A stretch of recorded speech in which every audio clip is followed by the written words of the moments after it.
I just thought, as I said earlier on, I just thought it was a very functional performance, something that a manager would be more happy about than a supporter. I don't know if you agree with that. Yeah, no, I agree. That's why I couldn't. That's why I didn't celebrate last night. It has sunk in, obviously, with the Twitter and social media. You know, everybody's talking so good about the club and so good about the team. We don't get the recognition in South Africa that Sundowns are getting, and obviously Chiefs, Pirates, and Cape Town City's Super Sports. But you know, everybody questioned why. Everybody questioned why I took the job when I did. And I actually sat with the girl I was kind of, you know, seeing at the time, and we had a good chat about it. And she said, "You must be mad," you know. But I phoned the captain Nonyani up and I said, "Captain, can this team survive?" And he said, "Yes, coach." And I just thought, yeah. And then when I came, I told him exactly what I did. I tell him exactly what I do to all the teams, right? 1, we're bringing back the football fun. 2, we're going to make you smile. 3, I'm going to make you enjoy training. But 4, I'm going to try and protect your jobs. So, you know, the football now in this country, it's all about, you know, keeping your status in the PSL. That's all it is, Courtney. You know, Sundowns are too far ahead of everybody else. You know, there's a massive gap because of the resources that they've got, the players that they've got. And it's now a battle of like, let's keep at the bottom 8. Let's keep our status. And remember, I would reckon 6, 7 clubs are not professionally run. You know, they're not run properly. You know, it puts a bad image on the PSL, puts a bad image on South African football, and that's got to change, and we've got to change it. I always said, like the Belgians did in 2010 after the World Cup, they sat down all together, the leagues, and said, right, we're going to play this formation. Our youth players are going to do this, and they're not going to do anything else. And look where they were in 2020, number 1 in the world, and it took 10 years to do that. On our last show, we had Lawrence Kohler, who's the Diski journalist who follows a lot of the teams around Africa, who was speaking highly about what you're doing at Gallants in our last show. And he was speaking about the preparation some of the teams get in place prior to traveling. For example, he was saying Sundowns have a delegation that goes out a week before, sources the chefs, sources the transport, the training facilities, puts the team in a bubble. So when the team gets there, it's an easy transition into playing and also being not disturbed. Do you have that element of preparation at your hands? No. In a nutshell, we've got the chairman, we've got the general manager, we've got the team manager, we've got a secretary. That's as far as I know that run the club. I'll give you the shortened version of the horrific trip to Libya. The chairman, I think, was promised a better deal to go with a certain company and the guy in Benghazi. We were playing on the Sunday. We were flying Thursday evening. We got told by this travel agent that the tickets were at the airport. 10 players had to go at 9 o'clock in the morning because they were flying at 1. The rest were flying at 8. At 2 o'clock, the 10 players came back to the hotel because there was no flight from OR Tambo. We were then told at 5 o'clock that we were flying at 8. And you know, rush hour in Joburg. So luckily our bus driver was very brave and drove like a lunatic. We got to the airport at 6:30, still with no tickets, and we were flying at 8. You know, so we eventually got us tickets.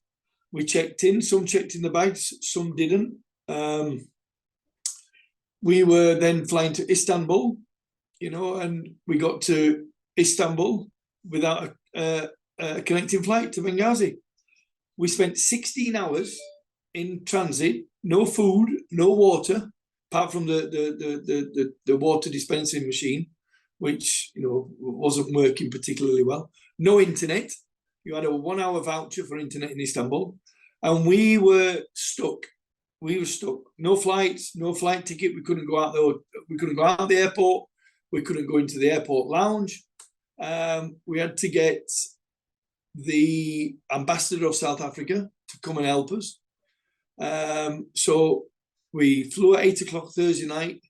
We landed 6 o'clock Friday morning. We eventually got into the airport lounge at 11:30 p.m. and still not had any food. You know, then we got some food. We got nowhere to stay. We got nowhere to sleep. We got no flight tickets the next day. So the chairman had to book 4 rooms at the airport hotel, which cost €2,500, euros for the hotel, for 4 rooms, for 24 people. So you can imagine what that was like. And then after telling the players all day, do not leave the hotel, do not leave the airport because you'll not get back in. 8 players decided that they were going to go and get the bags that were in the baggage hall, and they couldn't get back in because they didn't have a ticket. So they didn't have any accommodation Friday night. They had to sleep outside the airport. So then Saturday we woke up, tickets were coming, tickets never arrived. We were supposed to fly at 1 o'clock, didn't fly. So then the chairman had to book another accommodation, but we made him book 10 rooms.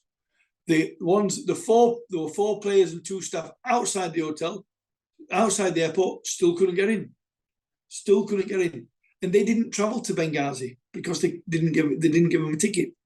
Sunday morning, I woke up at 8 o'clock. We went to transit. We went to the airline desk. We waited there till 12 o'clock. We were flying at 1. The kickoff's at 3, right? So we missed the kickoff. The chairman said the kickoff's going to be delayed till Monday. We eventually get on the plane. We've 8 players. 4 players have gone missing. Luckily, we begged the airlines just to give us 5 minutes, and the 4 players turned up. So we travelled to Benghazi with 12 fit players, 1 that just returned from injury. We landed in Benghazi at 4 o'clock. By the time we got on the bus at 5 o'clock, we were told we were going straight to the stadium. Kickoff was at 7. And we'd not eaten since breakfast. So the club got a chicken sandwich, and their chicken sandwich, we went out and played. They were absolutely fantastic, Courtney. They were brilliant. But we lost 4-1. And then, obviously, afterwards, you know the story. We had to stay an extra day because, again, we didn't have any tickets. Then we got the tickets, and 2 of our staff remained behind. And basically, they were held hostage until the club paid the exorbitant amount of money that this crooked travel agent in Joburg and this crooked official in Benghazi took a lot of money out of the club. And I mean a lot of money. And Dylan, if I can come in really quickly, because firstly, thank you for the insight that you've given and the detail.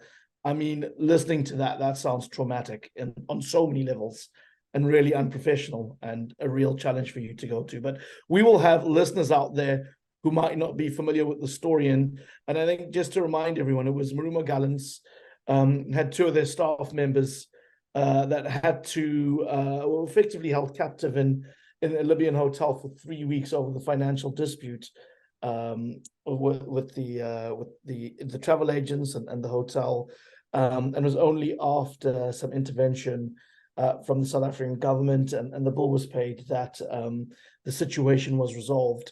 I have to ask you here, Dylan, what was it? Were you able to get any support from CAF while you were in that situation? How were CAF in this process? Yeah, we did, because we had a SAFA representative, Mr. Bailey, and he was on the case and he was trying to, be mediator between both. But this guy, as far as I'm aware, the chairman just wanted the receipt of bills. He just wanted a bill. He wanted receipts, and they couldn't produce those receipts. So basically, when we were waiting for the flight on Sunday, we asked the airline what would the flight be returned to Benghazi. It was $484. They were charging $2,000.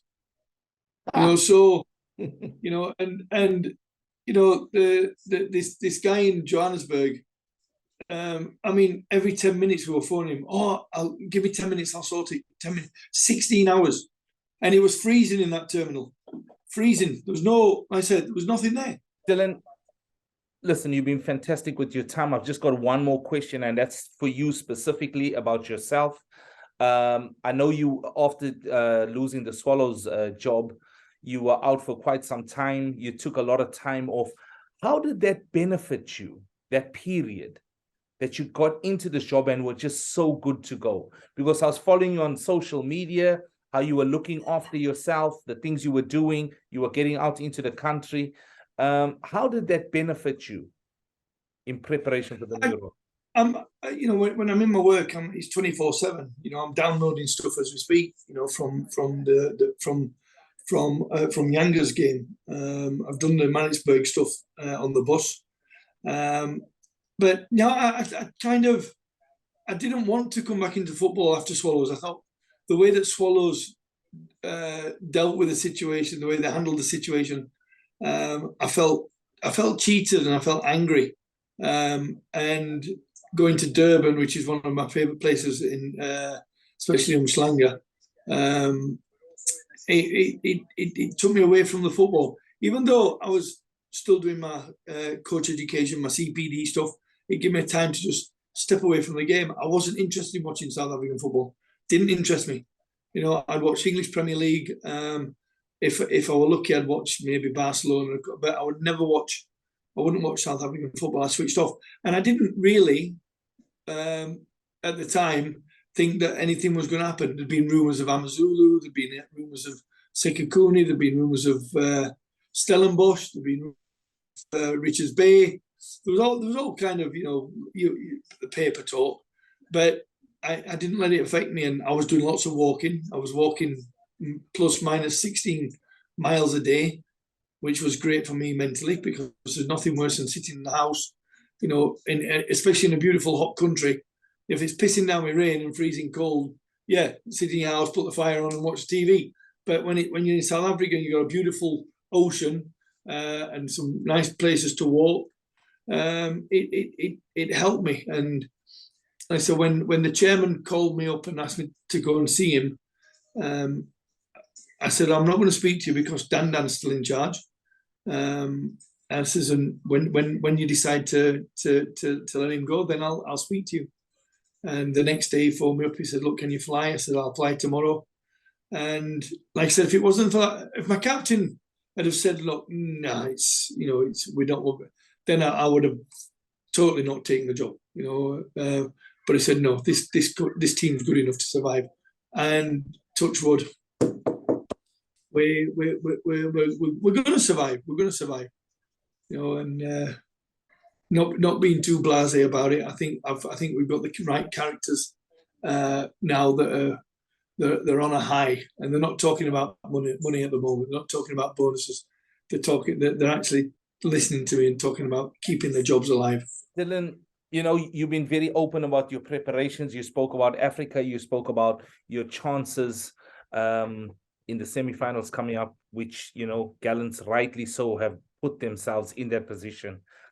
But coming back to the Premier League in South Africa, the PSL, do you think at this point in time you have the resources to keep Marumo Gallants in the PSL for the next season? I never doubted it when I came. You know, I knew the majority of the players because I had them when I was at TTM. My left back, I never played. Bibo, I never played him when I was here at TTM. I didn't think he was better than what we had, but this season I watched him. He's been brilliant, and he's been ever present since I've been here. I would honestly, yes, I think we can survive, but I'm just worried that the energy levels, and this is something I've got to seriously look at tomorrow. How many points do you think you need to survive relegation? 32. We need 32. When I joined the club, I said to the chairman, let me manage the team. Please let me run the team. Let me manage the team. Let me manage the recovery. Let me manage where we travel, when we travel. Let me do all that. And luckily, he's allowed me to do that, and that's why we are where we are. You know, because had I not been in control of that, we wouldn't have won half the games that we've been playing in. We wouldn't have done half as well, because I've been able to maintain that level of fitness. I've been able to maintain that level of, you know, mental tiredness. You know, and it's worked, and that's what I've got to do tomorrow. Like I said, I've got to do tomorrow. You know, I've got to make sure that this is done right. You know, for the sake of the club. And if I change it too much, then I'm putting the game at risk. But that's no disrespect to the other players. You know, but they have not played. They've not played as many. You know, one or two have played 45 minutes. Maybe one's played an hour, but the rest have only played little, you know, 5-10 minute appearances. And that affects the confidence, it affects the morale, and also it affects the balance of the team.